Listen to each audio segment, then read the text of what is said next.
শুধুমাত্র তার অবৈধ ক্ষমতা ধরে রাখার জন্য গুম করেছে, খুন করেছে, নিরুদ্দেশ করেছে, বিচার বহির্ভূত হত্যা করেছে, ক্রস ফায়ারে দিয়েছে, তারপরেও টিকে থাকে কি করে? এই আয়না ঘরেই প্রথমে তাদেরকে আটকে রাখা হতো। এদের মধ্যে থেকে অনেককে একবার চিরতরে অদৃশ্য করা হয়েছে।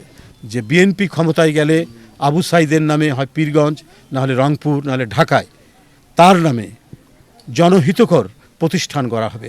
এই সরকারের মন্ত্রী একজন বলেছিলেন যে অমুকের কন্যা তিনি পালিয়ে যাবেন না, কিন্তু যে কন্যা মানুষের কণ্ঠরুদ্ধ করেছে, যে কন্যা তার নিজের দেশের জনগণকে শুধুমাত্র তার অবৈধ ক্ষমতা ধরে রাখার জন্য গুম করেছে, খুন করেছে, নিরুদ্দেশ করেছে, বিচার বহির্ভূত হত্যা করেছে, ক্রস ফায়ারে দিয়েছে, তারপরেও টিকে থাকে কি করে?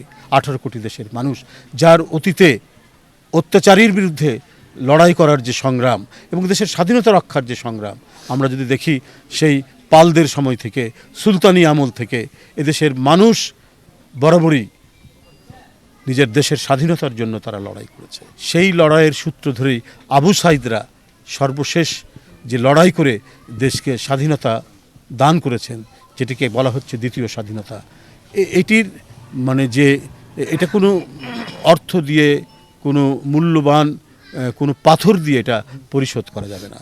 স্বাধীনতা এমন একটি জিনিস, এমন একটি মূল্যবান বস্তু, যেটিকে যে যখন অর্জন করা হয়, যারা এই স্বাধীনতা অর্জনের জন্য মুক্তি সেনা, তাদের অবদানকে কখনো মানে তাদেরকে কোনো কিছু দিয়েই তাদের মূল্য পরিশোধ করা যায় না। তো দ্বিতীয় স্বাধীনতার মানে মহান মুক্তিযোদ্ধা, মহান সেক্টর কমান্ডার, মহান অধিনায়ক আবু সাইদের প্রতি আমার গভীর শ্রদ্ধা। যে বিএনপি ক্ষমতায় গেলে আবু সাইদের নামে হয় পীরগঞ্জ, নাহলে রংপুর, নাহলে ঢাকায় তার নামে জনহিতকর প্রতিষ্ঠান গড়া হবে, হয় বড় ধরনের হাসপাতাল অথবা শিক্ষা প্রতিষ্ঠান তার নামে করা হবে। আমি দেশনায়ক তারেক রহমানের পক্ষ থেকে আপনাদের কাছে এই ঘোষণাটি দিলাম যে বিএনপি ক্ষমতায় গেলে আবু সাইদের নামে রংপুরে, পীরগঞ্জে অথবা ঢাকায় তার নামে একটি বৃহৎ জনহিতকর প্রতিষ্ঠান, সেটি হাসপাতাল হোক, সেটি কলেজ বিশ্ববিদ্যালয় হোক, অথবা যে কোনো জনহিতকর প্রতিষ্ঠান গড়া হবে। এটি তিনি আমাকে বলেছেন আপনাদের কাছে এটা অবহিত করার জন্য। আইনের শাসন সুপ্রতিষ্ঠিত হলে অন্যায়কারী অপরাধীরা পার পাবে না। অনেকে হয়তো পালিয়ে গেছে, কিন্তু পালিয়ে গিয়েও তারা পার পাবে না। কিন্তু মানে সেই অন্যায়ের শেখ হাসিনার মতো সেই বিচার হবে না। একেবারে তার যে চুলচেরা যে অপরাধ, সেই অপরাধ জনসমক্ষে উপস্থাপন করে এবং যারা ভুক্তভোগী তারা যেটার সাক্ষী দিবে সেই অনুযায়ী আপনার তাদের আইনের আওতায় আনা হবে এবং তাদের বিচার হবে, এটা আমার দৃঢ় বিশ্বাস। এই সরকারের উপর থেকে অনেক মানে ক্ষমতাশালী ব্যক্তিরা নির্দেশ দিয়েছেন, যারা মন্ত্রী ছিলেন, যারা এমপি ছিলেন, স্বয়ং প্রধানমন্ত্রী সহ, এবং যারা বাস্তবায়িত করেছেন, আইন শৃঙ্খলা বাহিনী যারা, তারাই তো এরা বাস্তবায়িত করেছেন, তারাই তো গুম করেছেন।